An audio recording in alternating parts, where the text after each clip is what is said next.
कबूतरों का खुला इसने पहले दूसरी तरफ रखा हुआ था। वहाँ से जो नज़र पड़ती थी हमारे घर में नीचे, बस समझ लें कि इसको अलग ही वर्दी को मिली थी इसकी जिसकी इसको खुमारी है। माँ-बाप हैं बच्चों के, वो लड़कों के, उन्होंने कहा कि इसको फारग करो, इसको क्यों अभी तक ज़िंदा है ये? इसने कमीज़ भी नहीं पहनी, वो छोटी-सी चादर बाँधी होती है। ऊपर घंटा-घंटा 2-2 घंटे वो खुड्डे में बैठा रहता है, कबूतरों के साथ जो करना होता है करता है। वहीं मुझे पीछे से मैसेज मिलता है। अस्सलाम वालेकुम नाज़रीन, मैं हूं एडी मलिक।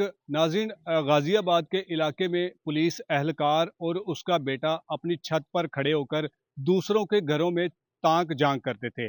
ताक झांक करने से मना करना ही एक नौजवान का जुर्म बन गया। फिर उस पुलिस एहलकार और उसके बेटे ने किस तरह से घर आकर गोलियां मारकर एक 22 साला नौजवान को कत्ल कर दिया। मेरे साथ मकतूल के वालिद मौजूद हैं, उन्हीं से जानते हैं कि ये सारा वाकया कैसे हुआ। अस्सलाम वालेकुम सर।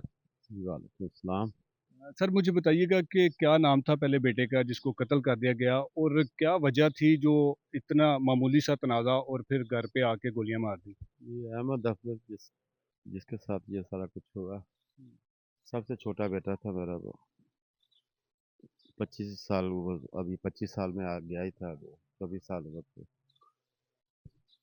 ये गाज़ियाबाद थाने का एहलकार नहीं है ये, रहायशी इसकी इधर ही है जिसका आपने ज़िक्र किया।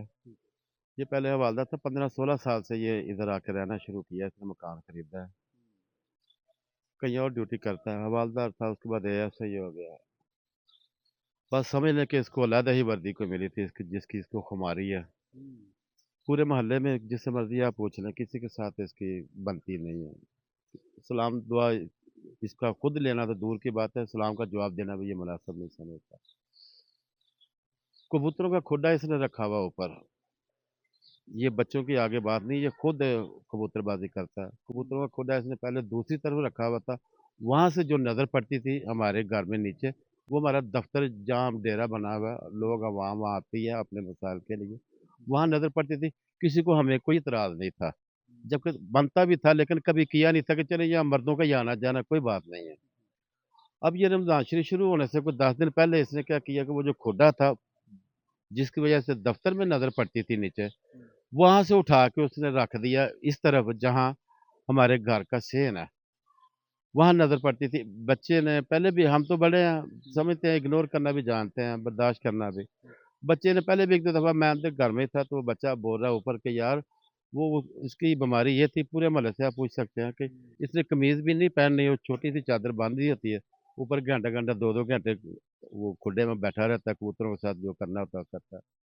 बच्चे ने 1-2 दफ़ा पहले भी कहा तो मैंने कहा बच्चे को रोका, मैं कहा यार दफ़ा कर यार, तेरे पता नहीं किस किस्म के लोग ने, ते तू तेरी मेहरबानी दफ़ा कर माफ़ी गल कर लेना। वो मैंने उनसे बात की, वो रफ़ा-दफ़ा किया। अब जो बात है जिस दिन ये वक़ूआ होता है, परसों की बात है जुमेरात को, मैं इत्तेफ़ाक से घर में नहीं था, आउट ऑफ सिटी काम गया हुआ था। वहीं मुझे पीछे से मैसेज मिलता है,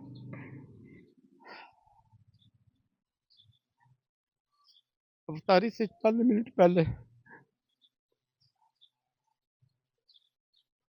किसी ने उनको कहा यार परे हट जाओ, बच्चे औरतें घर के यहाँ फिर रही हैं तो अफ़्तारी का टाइम हो रहा है। बल्कि ये थोड़ा बोला, इसकी माँ ने कहा कि दफ़ा करो, आप इधर आओ, आप अफ़्तारी करो।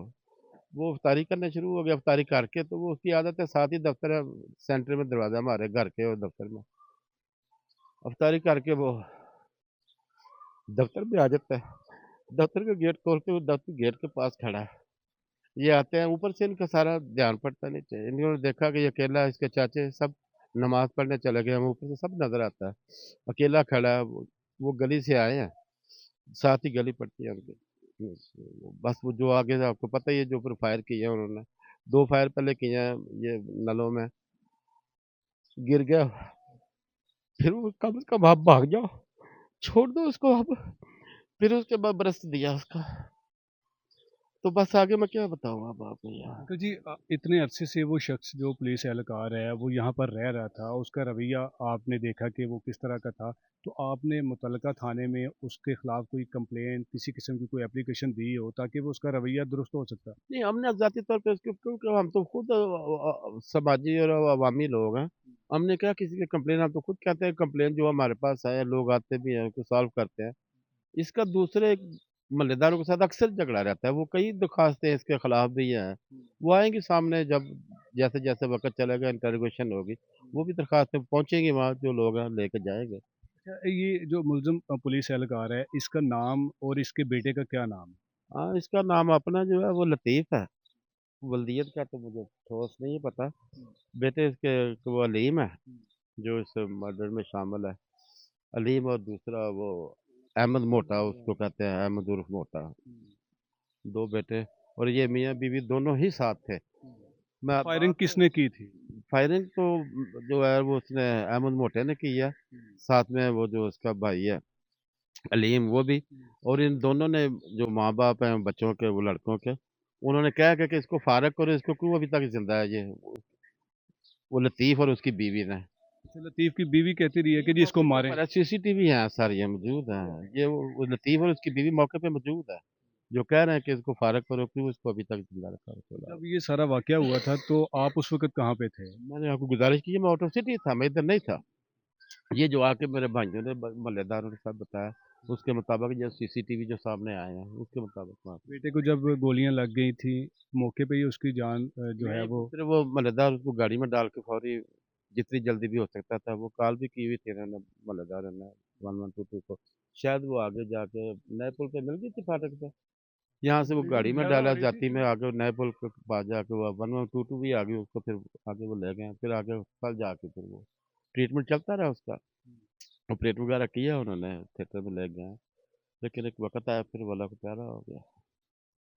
यकीनन ये बड़ा अफ़सोसनाक वाक़या था। आखिरी बार बेटे से क्या बात हुई थी? जब इनके साथ कोई लड़ाई झगड़ा शुरू हुआ था या कुछ ऐसा, कोई तलह कलामी? नहीं, वो ये इफ्तारी से पहले जो बातचीत आपको बताई है इनकी, हमारे साथ वो कर ही नहीं सका बेचारा ना, मैं तो था ही नहीं। बाकी जो लोग थे वो तो यहीं, जिस तरह उसका ब्लीडिंग यहाँ हो चुकी थी, वो तो उसी की हिम्मत थी कि जो हॉस्पिटल तक पहुँच गया वो। वहाँ जाके 5-4 मिनट के बाद वहाँ बेहोश हो गया था। मुल्ज़िमान सारे गिरफ़्तार हो गए हैं। नहीं, वो लतीफ़ गिरफ्तार हुआ, अब सुनने में है, बाकी पता नहीं वो भागे हुए हैं या पकड़े हुए हैं। हमें तो ये, आज हम फारिग हुए हैं कुल्लू, सब देखेंगे क्या मामला चल रहे हैं, क्या हो रहा है।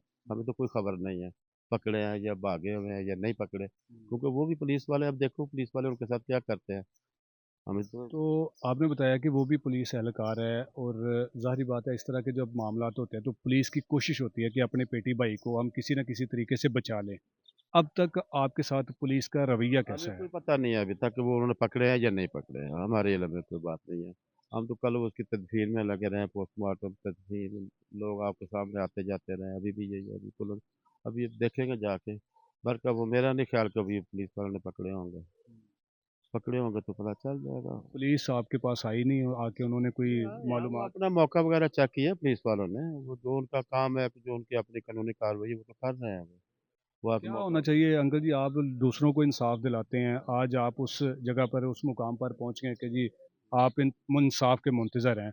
तो बताइएगा क्या इन मुल्ज़मान के साथ होना चाहिए या जो इस तरह के लोगों को जो यूनिफ़ॉर्म दी जाती है, तो क्या ये यूनिफ़ॉर्म का गलत इस्तेमाल नहीं करते नहीं, भी? वो देखिए ना, यूनिफॉर्म तो बाकी लोगों ने पहनी होती है, वो भी इंसान है, ये भी इंसान है, लेकिन गलत इस्तेमाल करना, वो तो बंदे के अपने इस्तेमाल में है ना।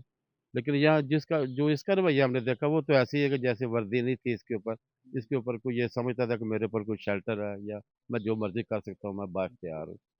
तो बाकी इंशाल्लाह उम्मीद है कि कानून मदद करेगा, सपोर्ट करेगा। बेटे को ज़रूर इंसाफ मिलेगा। इंसाफ इंशाल्लाह ज़रूर मिलेगा। तसल्ली जी रखता हूँ। बिल्कुल नाज़रीन, आपने मकतूल अहमद के वालिद की सारी गुफ्तगू सुनी कि जब इन्हें बेटे के कत्ल की इत्तला मिलती है, फिर उसके बाद यकीनन ये इतना बड़ा सानिया होता है कि जिसके बाद कोई भी जो माँ-बाप होते हैं, उनसे सँभलना या उनका जो खुद पर काबू पाना वो इंतहाई मुश्किल हो जाता है। तो ऐसे जो पुलिस के अफ़सरान या पुलिस के एहलकारान जो कि यूनिफ़ॉर्म पहन कर खुद को पता नहीं कोई अनोखी चीज़ समझ बैठते हैं, तो इनका मुहासबा होना चाहिए। ऐसे अफ़सरान की जो है वो निशानदेही होनी चाहिए। अगर उस शख्स के बारे में इलाके के लोगों ने रवैये के मुताबिक तभी कुछ इक़दाम उठाया होता, तो आज ये अफ़सोसनाक वाक़या ना रूनुमा होता। हम अपील करेंगे, हम गुज़ारिश करेंगे पुलिस के आला अफ़सरान से कि जितने भी इस कत्ल में मुल्ज़मान मुलव्विस हैं, उनको जल्द से जल्द गिरफ़्तार किया जाए और इबरत का निशान बनाया जाए।